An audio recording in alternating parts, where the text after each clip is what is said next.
Hello there. Are you preparing for IELTS test? Then, you are at the right place. We will be publishing IELTS podcast and IELTS speaking samples which has appeared in the recent test. So, please subscribe our channel and don't forget to press the bell icon if you want to get the notification as soon as we publish the new IELTS material for you. Enjoy watching and prepare for your upcoming IELTS test. Section 1. You will hear a man telephoning a sports club to ask about membership and facilities. First, you have some time to look at questions 1 to 4.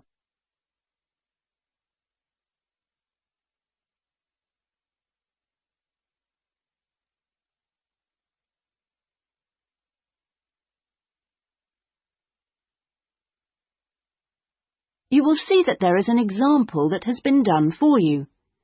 On this occasion only, the conversation relating to this will be played first.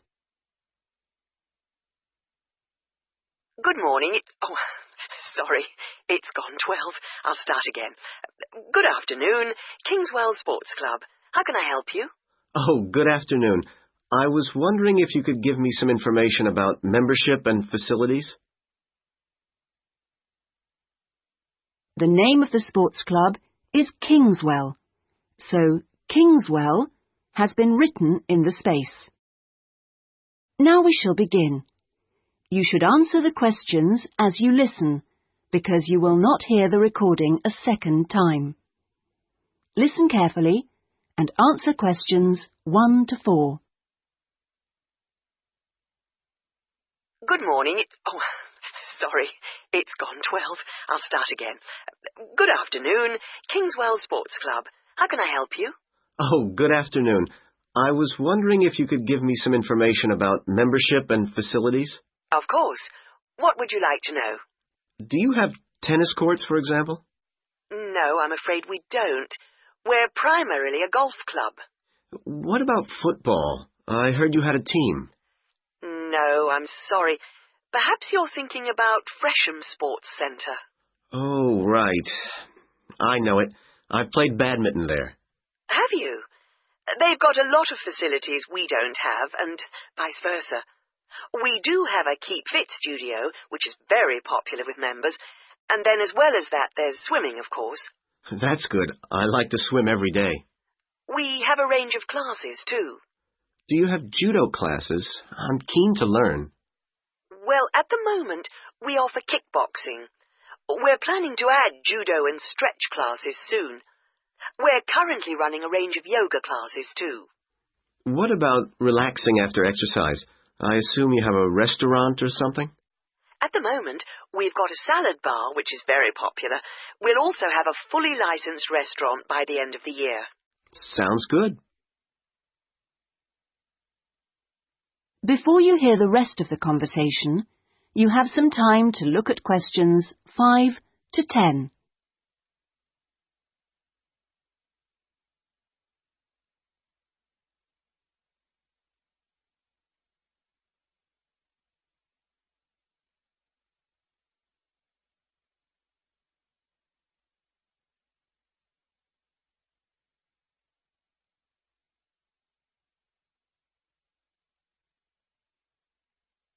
Now listen and answer questions 5 to 10. What kind of membership are you interested in? Not really sure. What are the options? Well, there are 3 different membership schemes. I see. What's the difference? Well, the first one's called Gold, and you can use all the facilities at any time of the day or week. You can also join in as many classes as you like for free. That sounds good. Is it very expensive? Well, you pay a £250 joining fee, and then it's £450... Oh, no, I'm sorry. It's just gone up by £50. Sorry about that. It's now £500 for the annual subscription fee. Right, got that. And what's the next type? Well, that's silver. It's the same as gold, except you have to pay a small fee of £1 per lesson for any you do, and you can only use the centre at certain times. I see. So when exactly? You can only use the facilities between 10 a.m. and 4:30 p.m. So I couldn't use the pool at 8 in the morning or evening then? That's right. Okay, and the price for that? Is the joining fee the same as for gold? Actually, it's slightly less than the £250. It's £225, but the annual fee is only £300. Does that sound more like what you want? Well, it's still rather more expensive than I thought. I'm a student here in England, and I'm only here for 6 months. Ah, then the bronze scheme would probably suit you best. How is that different? Well, some of the facilities have restricted use. And do I have to pay for classes? Yes, it's £3 for each class you join. I see. And what are the hours then? Between 10:30 and 3:30 weekdays only, and you pay a £50 joining fee. The annual fee is £180. It works out at £15 a month, so that would be quite a lot cheaper. Oh, that should be all right. I could come in my free periods. What do I have to do if I want to join? Well, we book you in for an assessment with an instructor who will show you how to use all the equipment. If you want to organise a trial session and look around the centre, you'll need to speak to David Kynchley. Could you spell that, please? Yes, David, Kynchley.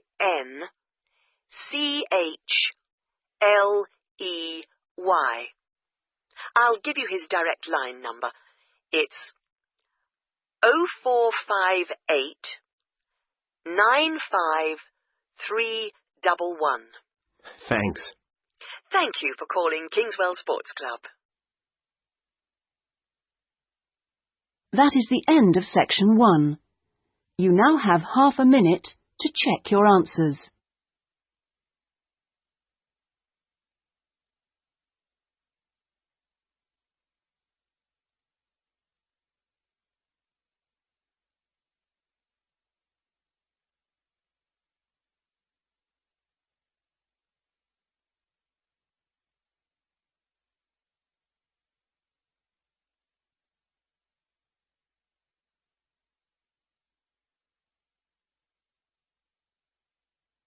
Now turn to section 2.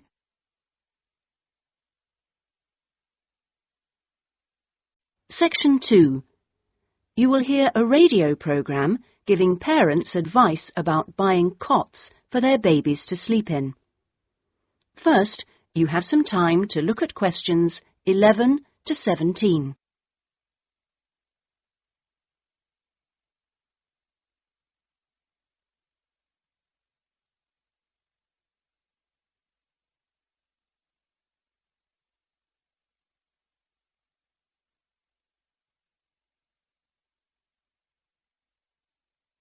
Now listen carefully and answer questions 11 to 17.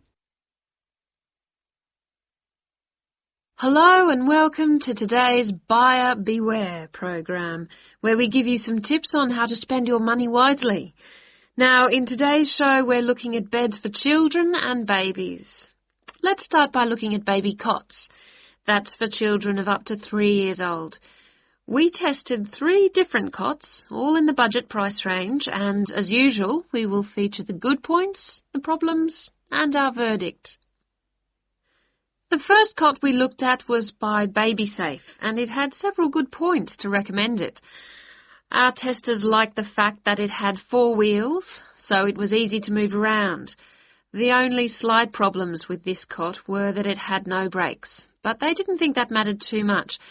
At first they were a bit concerned about the side bar because they felt babies could trap their fingers in it. But our testers felt that this was unlikely to happen, so they've given this one a verdict of satisfactory. The next cot was by Choice Cots, and this time our testers were pleased to find a cot which is simple to put together, unlike others we looked at. On the minus side, our testers did not like the fact that the side of the cot did not drop down, making it difficult to pick up newborn babies. However, the real problem with this cot was the space between the bars. Our testers found they were too wide and a baby could easily trap his head. We felt this was a real safety hazard, and so we've labelled this one dangerous, I'm afraid. Before you hear the rest of the programme, you have some time to look at questions 18 to 20.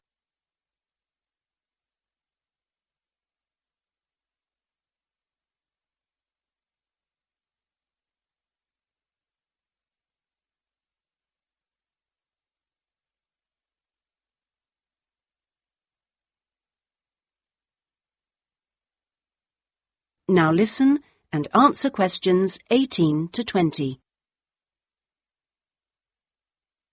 And finally, better news for the Mother's Choice cot.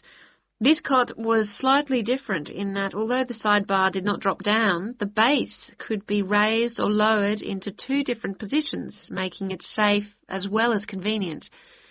The negatives for this one were quite minor. The only niggle everyone had was the fact that it has no wheels, and the only other problem anyone could find was that there were pictures, which were simply stuck on and so could easily become detached.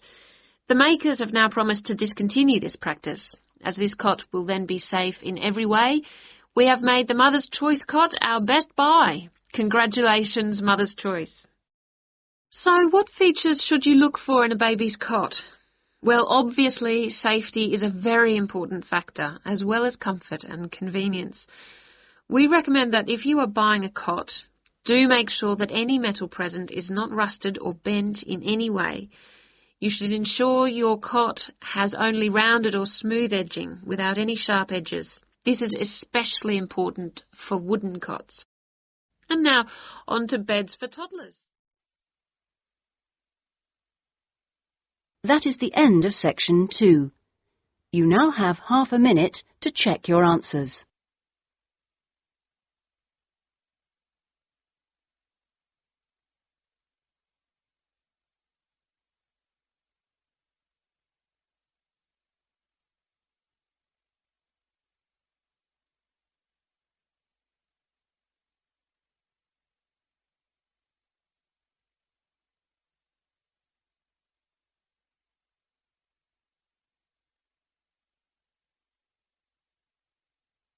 Now turn to section 3.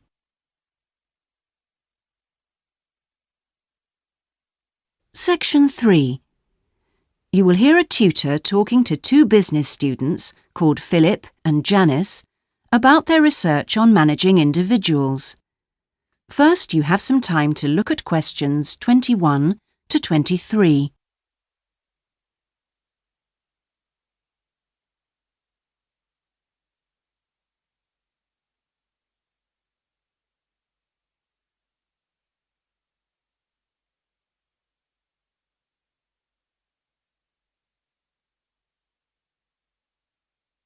Now listen carefully and answer questions 21 to 23. Well, you've both been looking at different styles of managing individuals in companies and the workplace. How's the research going, Philip? Well, I've been looking at why individualism, individual differences, are such an important area of management studies. When you think about any organisation, be it a family business or a multinational company, they're all fundamentally a group of people working together.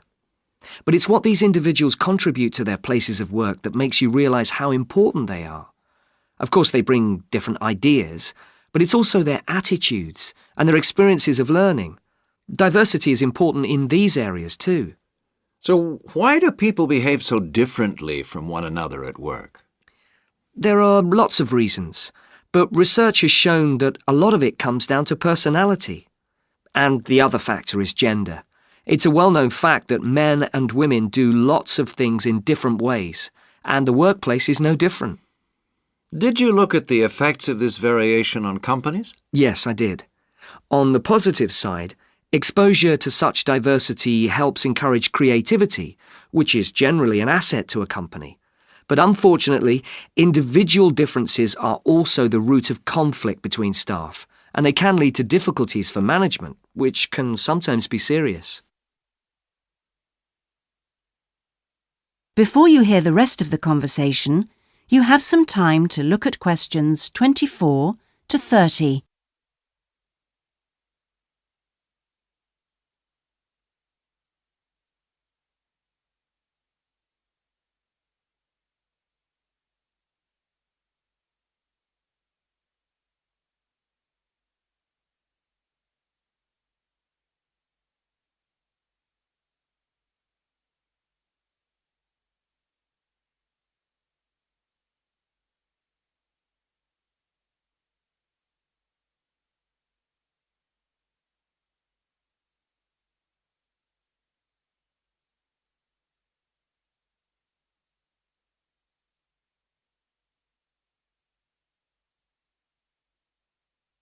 Now listen and answer questions 24 to 30.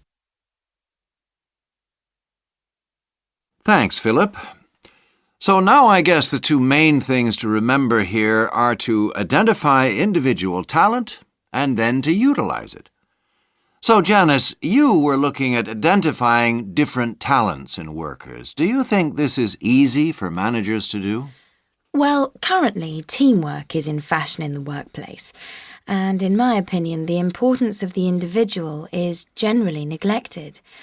What managers should be targeting is those employees who can take the lead in a situation and are not afraid to accept the idea of responsibility. That's true, Janice, but unfortunately, many managers think the entire notion of encouraging individuality amongst their staff is far too hard. Yes, that may be true, but I think one of the most important tasks of managers is to consider the needs of the individual on one hand and group cooperation and conformity on the other. It requires creative thinking on the part of management to avoid tension. So, Janice, what kind of people do you think companies should be looking for? Well, it has to start from the very beginning, when companies are looking for new employees. When the personnel department is choosing between applicants, they need to look for someone who's broken the mould and can think for themselves. Instead, people making these decisions often use a range of psychological tests to see if a person is a problem solver or will do as they're told. I'm not convinced these qualities are actually the most important. So, do you think being a good team player is overrated? No, it's not overrated. You do need to learn the rules and learn them fast. No individual can get around this if you're working in an organisation. So how should managers deal with this? Rewards. When an individual demonstrates the behaviour the organisation expects, some kind of incentive can be given. What's important here is that this happens right at the beginning, so new recruits learn the rules of the system immediately. Also, the incentive should be something the individual actually wants, and this isn't always just money. To come back to you, Philip, you were saying that recognition of good performers is essential. Now, what else should managers be looking for? Well, managing people means you not only have an understanding of your employees, but you also recognise the culture of the organisation. In fact, for some organisations, creativity and individuality may be the last thing they want to see during working hours. Very true. Yes, but managing people isn't as easy as it looks. For example, change in the workplace can be quite tricky, especially if there's a need to increase profit. And at times like these, managers may have to give priority to profit rather than individual staff needs. Yes, and that creates difficult situations for people. Yes, but what's important is that managers are able to deal with quite high levels of personal stress. During times of change, they should be thinking not only about the strain on their staff, but take time out to think of themselves. Absolutely. So, what are the implications of that? That is the end of section 3. You now have half a minute to check your answers.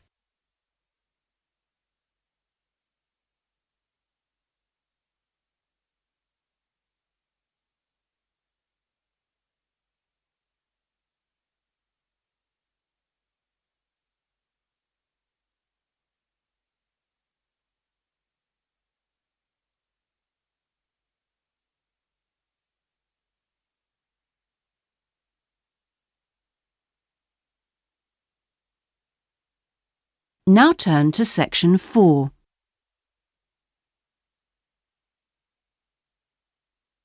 Section 4. You will hear a lecturer's introduction to a geography module. First, you have some time to look at questions 31 to 40.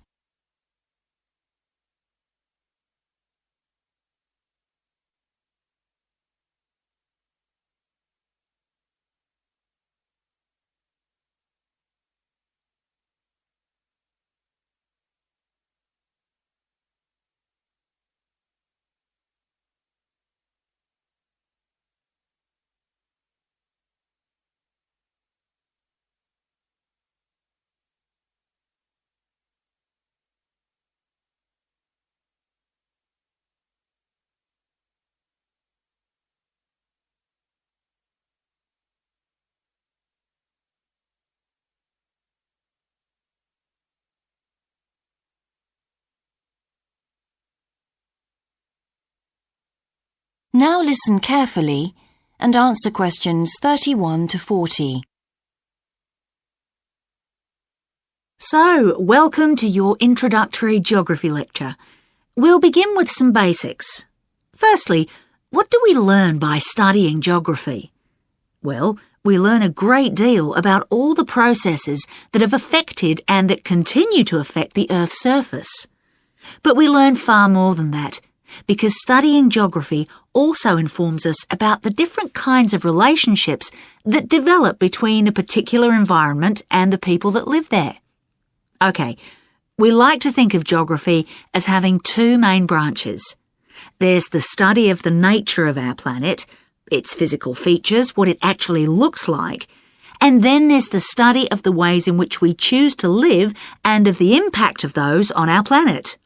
Our current use of carbon fuels is a good example of that.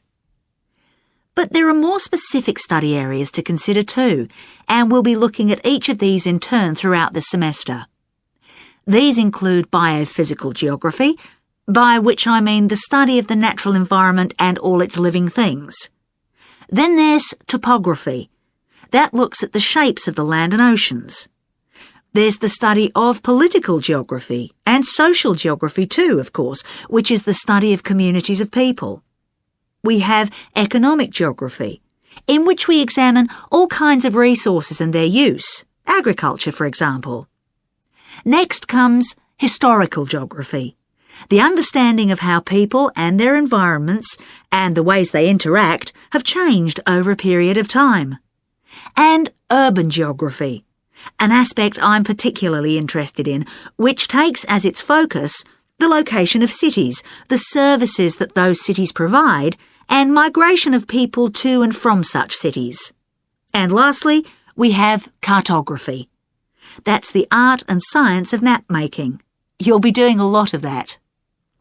So, to summarise before we continue, we now have our key answer.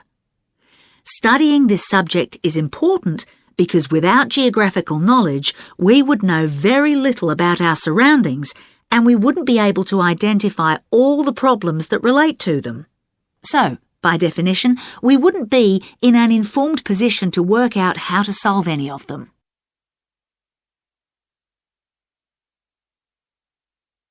Okay, now for some practicalities. What do geographers actually do? Well, we collect data to begin with. You'll be doing a lot of that on your first field trip. How do we do this? There are several means. We might, for example, conduct a census, count a population in a given area perhaps. We also need images of the Earth's surface which we can produce by means of computer generation technology or with the help of satellite relays. We've come a very long way from the early exploration of the world by sailing ships, when geographers only had pens and paper at their disposal. After we've gathered our information, we must analyse it. We need to look for patterns, most commonly those of causes and consequences. This kind of information helps us to predict and resolve problems that could affect the world we live in. But we don't keep all this information confidential. We then need to publish our findings so that other people can access it and be informed by it. And one way in which this information can be published is in the form of maps. You'll all have used one at some stage of your life already. Let's consider the benefits of maps from a geographer's perspective. Maps can be folded and put in a pocket and can provide a great store of reference when they're collected into an atlas. They can depict the physical features of the entire planet if necessary, or just a small part of it in much greater detail. But there is a drawback. You can't exactly replicate something that is three-dimensional, like our planet, on a flat piece of paper, because paper has only 2 dimensions. And that means there'll always be a certain degree of distortion on a map. It can't be avoided. We can also use aerial photographs, pictures taken by cameras at high altitude above the Earth. These are great for showing all kinds of geographical features that are not easy to see from the ground. You can easily illustrate areas of diseased trees, or how much traffic is on the roads at a given time, or information about deep seabeds, for example. Then there are Landsats. These are satellites that circle the Earth and transmit visual information to computers at receiving stations. They circle the Earth several times a day and can provide a massive information. You'll all be familiar with the information they give us about the weather, for example. So what we're going to do now is look at a short presentation in which you'll see all these tools. That is the end of section 4. You now have half a minute to check your answers.